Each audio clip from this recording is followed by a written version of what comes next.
China's economy faces a gathering of black swans. Anbang enters bankruptcy, 2 trillion yuan insurance giant exits historical stage. Sichuan mudslide, Expressway bridge collapses, 2 dead, 12 missing. Taiyuan West bus station temporarily suspended due to non-payment of wages. Investment company in Jiangxi Province collapses, causing thousands of investors heavy losses. It's all covered in today's China Truths. China's economy faces a gathering of black swans. One financial blogger, Yuan Finance, who specializes in analyzing the intricacies of China's economy, has published an eye-opening analysis titled "China's Economy Faces a Gathering of Black Swans." Let's delve into his findings. Yuan Finance contends that while some online discussions suggest that China's economy is facing 7 significant threats, or black swans, a closer look reveals a much larger number of these ominous risks circling the nation. Despite Beijing's numerous attempts to stimulate the economy, including massive investments in the struggling real estate sector, these efforts have largely failed to gain traction. While there is always hope for improvement, the current data paints a bleak picture, with no signs of a turnaround on the horizon. The most significant unexpected event, or black swan, is the sharp decline in China's real estate sector. From January to May this year, housing sales dropped by a dramatic 30.5% compared to the previous year. This decline affects other industries like construction, building materials, renovations, and appliances, with many businesses expected to fail shortly. The crisis also impacts banks and trusts linked to the real estate market.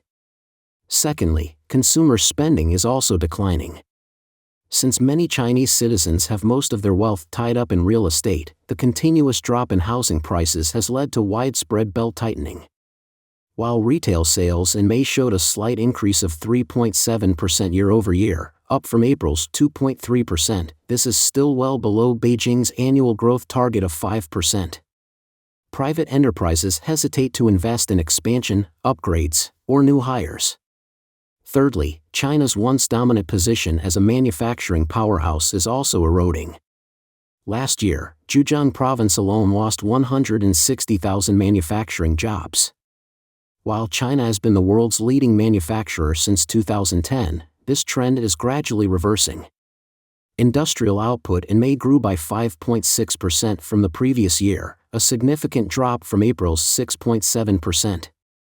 With domestic production outstripping demand, the question becomes, where will these products go?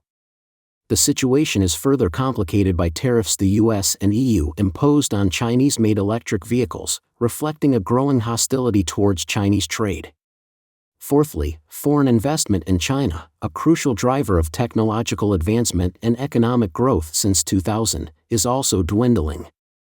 In the first 5 months of this year, foreign direct investment totaled 412.5 billion yuan, about $57.6 billion, a decrease of roughly 30% compared to the same period last year. This downward trend is accelerating, marking the 12th consecutive month of decline. This reversal of the 2-decade trend of substantial foreign capital inflows is a major blow to the Chinese economy. Fifthly, in addition to widespread unemployment, China is projected to have a record number of 11.79 million new graduates in 2024, worsening job scarcity for college graduates. The increasing number of graduates each year creates an imbalance between supply and demand in the job market, making it increasingly difficult for young people to secure employment. Job opportunities are becoming scarce even in traditionally sought-after sectors such as IT and the internet. For many young people, graduating now often leads to unemployment. Sixthly, China is also grappling with a rapidly aging population. Of the over 200 million elderly people in the country, 80 million receive basic pensions, while another 120 million receive minimal old-age pensions. According to the Chinese Academy of Social Sciences, the National Pension Fund for Urban Workers is projected to run out by 2035. Seventhly, China currently has at least 70 million civil servants, which is over 50% of such workers globally, and this number continues to increase. China is facing challenges in supporting this large workforce. According to an analysis by Yuan Finance, the official-to-civilian ratio in China is not 1 to 198 as previously thought, nor is the 126 ratio discussed by representatives, but it is a disturbing 118. Based on wage data from the National Bureau of Statistics, the average annual salary for employees in large-scale enterprises in 2021 was 88,115 yuan, about $12,308. This suggests that the annual salaries of civil servants could total approximately 7.04 trillion yuan, about $983.4 billion, representing roughly 40% of tax revenue. Eighthly, another persistent black swan is Beijing's so-called stability maintenance costs incurred annually. Since 2000, these costs have averaged 600 billion yuan per year, accumulating to at least 15 trillion yuan over 25 years, sometimes even exceeding military expenditures. According to the Chinese Academy of Social Sciences Blue Book, tens of thousands to over 100,000 mass incidents occur in China every year, all requiring stability maintenance funds. Some argue that until the Falun Gong issue is resolved, China's stability maintenance costs will not decrease. Research institutes estimate that China's stability maintenance expenses reached 1.3 trillion yuan, nearly $182 billion, in 2019 and about 1.4 trillion yuan, almost $196 billion, in 2023. Blogger Yuan Finance concludes that many more black swans are affecting China's economy, which is too numerous to detail here. He suggests that these issues can be discussed further in the future. He urges everyone to take a sober look at China's economic conditions and development trends, abandon illusions, and refrain from making casual investments in the country. Anbang enters bankruptcy, 2 trillion yuan insurance giant exits historical stage. On August 2, the Chinese Banking and Insurance Regulatory Commission approved the start of bankruptcy proceedings for Anbang Insurance and Anbang Property Insurance. This marks the end of an insurance giant that once had assets totaling 2 trillion yuan, about $279.4 billion. Caixin reported on August 2 that after settling litigated assets, the original Anbang Group and Anbang Property Insurance will be deregistered. Anbang was founded in 2004 as a property insurance company. It initially specialized in car insurance. In 2005, during its first capital increase, the state-owned enterprise Sinopec Group became a new shareholder. This increased the company's registered capital from 500 million yuan, about $69.8 million, to 1.69 billion yuan, about $236.1 million. In the following years, Anbang consistently raised its capital and quickly evolved into a corporate entity. In June 2011, Anbang Property Insurance underwent reorganization and was renamed Anbang Insurance Group. The company continued to grow, and in 2014, two major capital injections increased its registered capital to 61.9 billion yuan, approximately $8.6 billion, making it the insurance company with the highest registered capital in China. In a period when obtaining licenses was difficult, Anbang managed to secure 4 critical licenses for health insurance, life insurance, asset management, and pension between 2010 and 2014, all within 4 years. By that time, Anbang's insurance premiums had reached nearly 100 billion yuan, almost $14 billion. In late 2014, Anbang Insurance Group made a big entrance into the financial world by acquiring a significant stake in Minsheng Bank, propelling the company into the spotlight as a major player in the insurance industry. However, this was not Anbang's first venture into banking. In 2011, it purchased a 35% stake in Chengdu Rural Commercial Bank and also held positions among the top 10 shareholders of China's Big Four state-owned banks, ICBC, Agricultural Bank of China, and China Construction Bank. Anbang's ambitions extended beyond China, as evidenced by its $1.95 billion purchase of the iconic Waldorf Astoria Hotel building in New York City in October 2014. In 2015, Anbang entered the fray in a dispute over Vanke, making a significant investment to acquire shares in the company. However, Anbang's rapid expansion halted abruptly in 2017. On May 10, 2018, Wu Xiaoli faced a court judgment for fundraising fraud and embezzlement of office in his first trial. He was sentenced to 18 years in prison and ordered to forfeit 10.5 billion yuan, about $1.5 billion, in assets. Wu was accused of defrauding 65.248 billion yuan, about $9.1 billion, and illegally using his position to embezzle 10 billion yuan, about $1.4 billion, from Anbang Property Insurance's premium funds. On August 16, 2018, the Shanghai High Court upheld the initial ruling in the second trial of Wu Xiaoli's case, rejecting his appeal. Thus, Wu Xiaoli became the first member of the Red Third Generation to be arrested and sentenced during Xi Jinping's tenure. Sichuan mudslide, Expressway bridge collapses, 2 dead, 12 missing. In the early morning hours of August 3, a devastating mudslide struck the Sichuan-Yacang Expressway. Viral videos show a mountain torrent and mudslides slamming into the Yacang Expressway, causing a bridge between 2 tunnels to collapse, sending multiple vehicles plunging into the abyss below. Countless vehicles remain trapped both inside and outside the tunnels, their paths blocked by the devastation.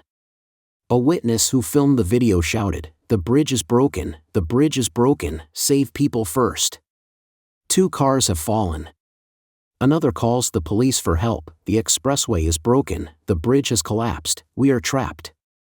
Later, the Gars Prefecture Public Security Bureau reports that at approximately 3:30 a.m. of August 3, a sudden mudslide at K120+200 on the G4218 Yacang Expressway from Luding to Kangding disrupted traffic in both directions. Additionally, the G318 National Road has suffered a collapse. As of 11 a.m. on the same day, officials confirmed that 3 vehicles carrying a total of 6 people fell from the bridge. 1 person has been rescued, while 5 remain missing. The Gars State Propaganda Department adds that houses in Ridi Village, Guza Town, Kangding City, were destroyed by the mountain torrent and mudslide, leaving villagers missing. As of this broadcast, official reports confirm 2 fatalities and 12 individuals missing. Just over 2 weeks ago, tragedy struck again in China with the collapse of another highway bridge. This time, the disaster occurred in Shanglua, located in the northwestern province of Jiangxi. According to Xinhua, the death toll from the July 19 incident has now reached at least 38, with 24 people still missing. Officials confirmed that 25 vehicles were swept away when a 3-lane section of the bridge collapsed into a river following a sudden downpour and flash floods. This latest tragedy follows another deadly road collapse in May, the worst in over a decade.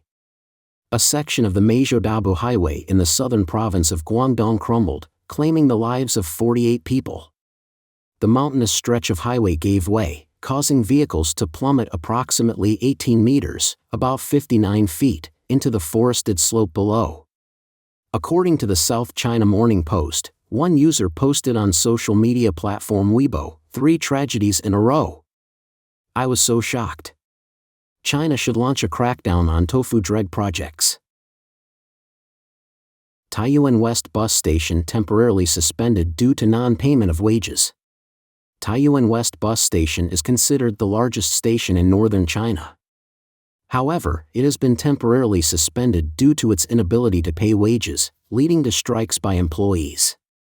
On August 1, a video surfaced on the internet showing the deserted lobby of Taiyuan West Bus Station, with no passengers and all ticket counters closed.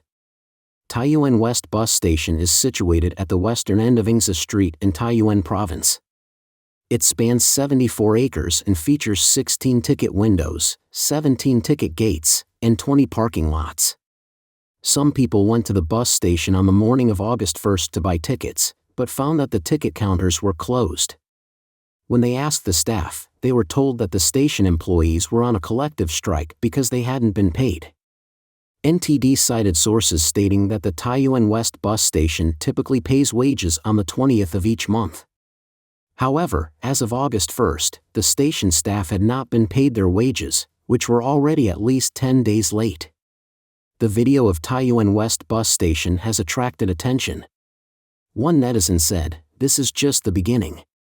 In the future, the Chinese Communist Party will see more and more stations, airports, high-speed railways, and more shut down because local governments are insolvent and unable to pay salaries. On August 2, local media outlets of the Chinese Communist Party quoted a passenger station staff as saying that all station staff had been paid in full and had returned to work.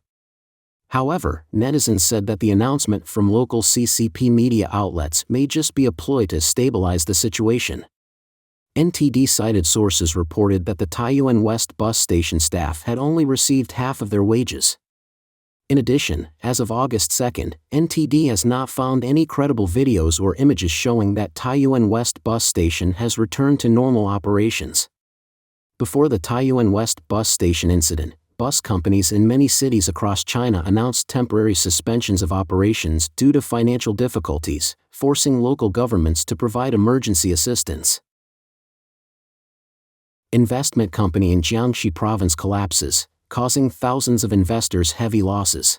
The collapse of a private financing company in Jiangxi Province has left thousands of investors with heavy losses. The incident has further eroded public confidence in the recovery of China's economy, which has been in a severe crisis for many years. A viral video on X recently showed a large group of protesters in front of Jiangxi Bank's headquarters. According to Epoch Times, the protest, which took place on July 3, has attracted considerable public attention. A witness told the Epoch Times that security guards actively prevented people from taking photos at the scene. According to a protester, the investors had invested in products provided by the Nanchang Civil Financing Registration Service Center, NCFRSC, and lost all their money. A protester mentioned that she kept a small notebook to track her NCFRSC investments. She also disclosed that some investors had been swindled out of hundreds of thousands, even millions of yuan.